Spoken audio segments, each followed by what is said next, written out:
Hello everyone and welcome back to Monster Mania, part of the Jesse Hecht Creative Collection. Today we are going over 3 different versions of Ghost Rider from Marvel Legends. Before we begin, make sure to click that like button and claw that subscribe button. Now let's get to it. For a really great head sculpt, the paint job isn't really my favorite. It's just some sort of ghostly white painted onto a translucent piece. It's okay in my opinion, but other Ghost Rider heads did it way better. That being said, the flame on this looks pretty cool. I like how it goes from sort of a yellow to a more orange, and it looks really nice. The neck looks cool too. The body we've seen with the AIM soldiers, so I'm not really going to touch on it that much. Other than that, there's a chain right over here that is movable a little bit up and down. It looks pretty neat, and I like the sort of logo that he has. His belt looks nice, and otherwise it's all matte black, which is pretty cool. The collar is really huge, which makes it stand out a little bit more. The legs, like the body, are kind of a bluish black, and the boots are a purer black color. I do not like this. That's a shame. The buckles look pretty cool with the silver, and they're just fine legs. Nothing really that special. They do have pins because it's a pretty old buck, but we'll see better things in the future with this figure. Not really any accessories, so as far as articulation goes for Ghost Rider, the jaw can articulate, goes out this far and up this far a little bit. It's hard to really grasp within the head. It goes around over here. It's on a ball mostly. It can go back kind of far-ish and forward, not really that far. It goes side to side, and then some nice pivot over here. We've already seen this body with the AIM soldier, so I'm just going to sort of touch on things that are kind of just alright. It's a bog standard body mold that we've seen a bunch of times before with a lot of articulation that you already know, but it isn't really that great articulation, which is kind of a shame because I wish it was much better and way nicer as a result. No swivel down here, sadly. Pivot and then down and up and then peg holes. Yeah, it's an alright sculpt, I would guess. It's just fine for me. It works great for Ghost Rider, and on a bike, he's really nice, as we'll see in a little bit. This updated Ghost Rider may have the same sculpting qualities of the previous, but the paint is way top-notch and super good. I love how bright the orange is, along with the bright yellow in the front. It gives it so much pop and vibrance, but the head is really where it's at. It has some great browns and weathering, really nice look to it. There's even on the inside some red showing. You can see with a little bit of the sort of eyes inside there. That's a really great detail and looks super cool, and I love how this thing looks. It's just fantastic. My only big issue with this head sculpt is that there is sort of an overbite. It's kind of weird, but the jaw still moves and it works fine. The rest of the body is the same as the previous.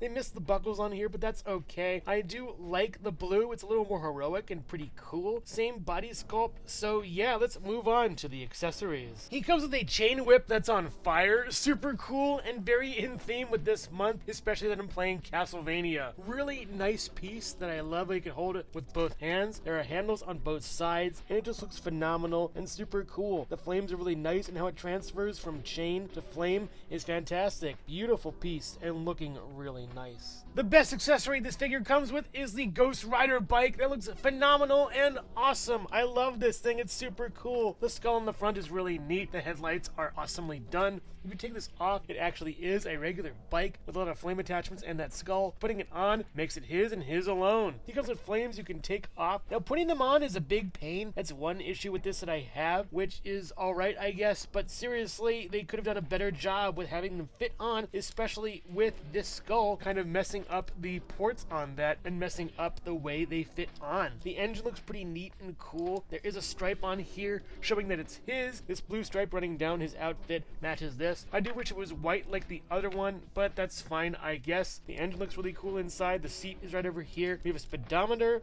a handlebars over here, stirrups over here, and a mirror that isn't really a mirror at all. On the back portion, we have some more lights and headlights going to the back, and we also have the wheels that are very energized looking and super cool. They do move, which is really nice. Out of the exhaust comes some flames on the back. You can take them off of that, and it's a regular kind of bike. Putting them on makes it his and his alone. They do fit pretty well on here on both sides, and there is one more flame on the back that you can't take off, sadly. But my big problem with this is that a lot of the screws are exposed on one side, so if you want to pose it right here. There's also a kickstand to move it forward and back and whatever you want to do with it, making it be able to move and twist and turn a little bit, or just sort of be stationary. But having it kick down is the way to go. Very nice bike with a couple flaws here and there, but I gotta say, it's beautiful. The bike measures at about 10¼ inches long from the tip of the flame in the back to the wheel in the front, but from wheel to wheel, it's about 8 inches long or so. Getting Ghost Rider on the bike is pretty simple. You just put him in a sitting position with the legs up and then down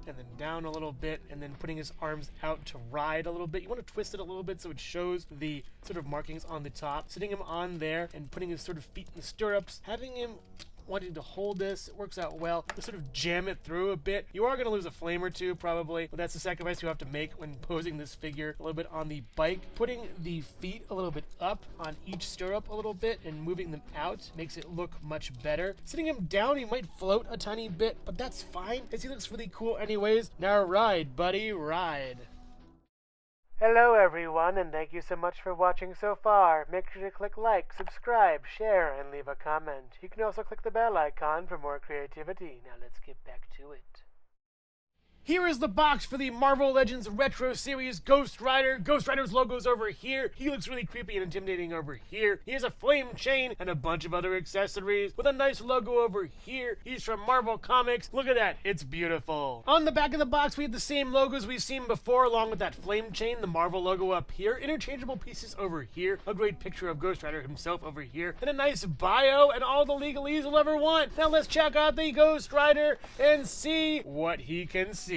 I like this head paint. It's fine, I guess. I wish there was a little bit of wash to bring out the bonely, ghostly white. It's kind of an intermediate between the first and second Ghost Rider we've seen in this review. I do like the hair, though, how that looks. A deeper red leading to an orange leading to yellow gives it a little more credence, but also the spine is shown here. That's painted very nicely and pretty cool. When he opens his mouth, you can see it, giving it an extra look of kind of strangeness. Gone are the pupils, but inside the sockets you can see that pure fire, and it looks really nice and super cool. This is a good head sculpt. It's not my favorite, I don't think. It's kind of a mishmash between ones that I like and ones that I don't. The body is pretty much a matte black, losing that bluish tint we got with the first Ghost Rider and second Ghost Rider. It's fine, I guess. The chain needs a wash, as does the face. There's a gray going over here for the body. Belt looks fine, I guess. This is doing all right as far as this stripe goes. It's very clean and not really broken up that much at all. It's a gray color, kind of like the pants that are gray for some reason, I guess. The buckle over here looks nice too. We don't get a buckle down here painted. It's mostly black and gray, kind of blah for me. If it had a little bit of blue or something in there in the sort of paint mix, or at least the plastic mix, it would be much better for me.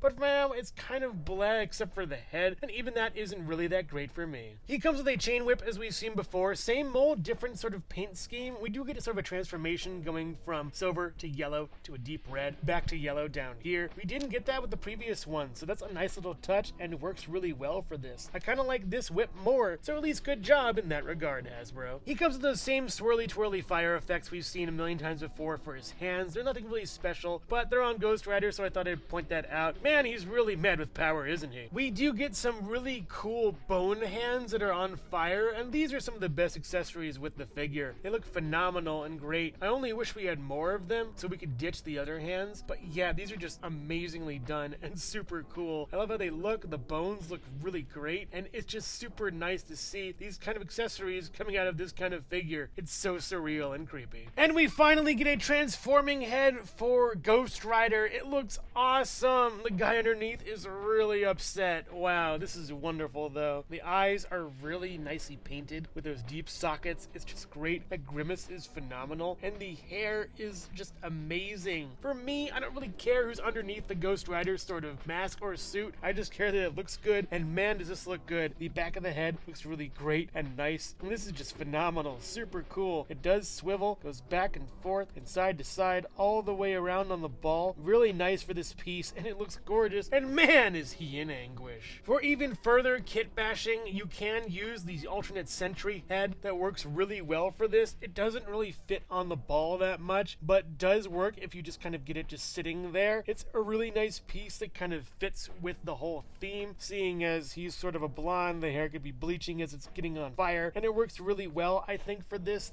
It is a little bit big though. You can kind of fudge it in your display. I really like how the back looks too, all smoky. I do wish that maybe these effects had a little bit of wash on them too. It would bring out the fire aspect, because when there's smoke, there's fire. Ghost Rider stands at about 6.5 inches tall for all of them, and they look really nice together with all their differing outfits. And also here, Jesse Hecht Creative. Wait, no, you told me to dress up for Ghost Rider Con, not Skeletor Con. We're all in costume now. What are we gonna do?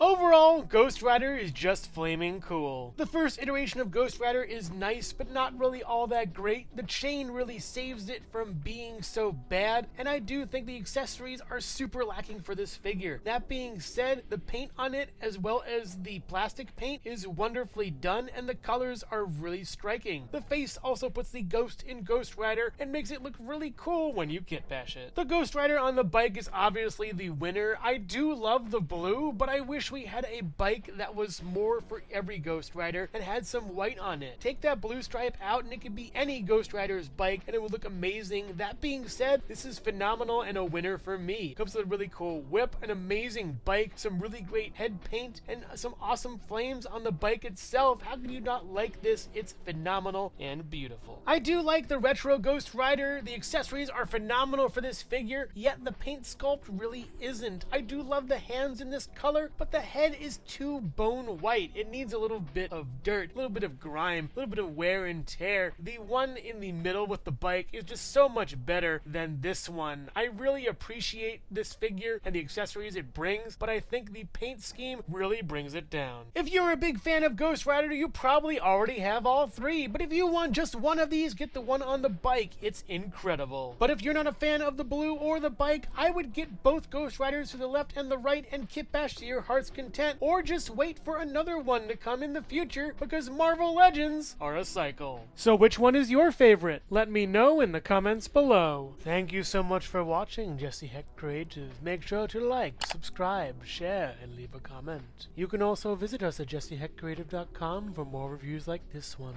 Thank you so much for watching, and do keep being creative. Stay tuned.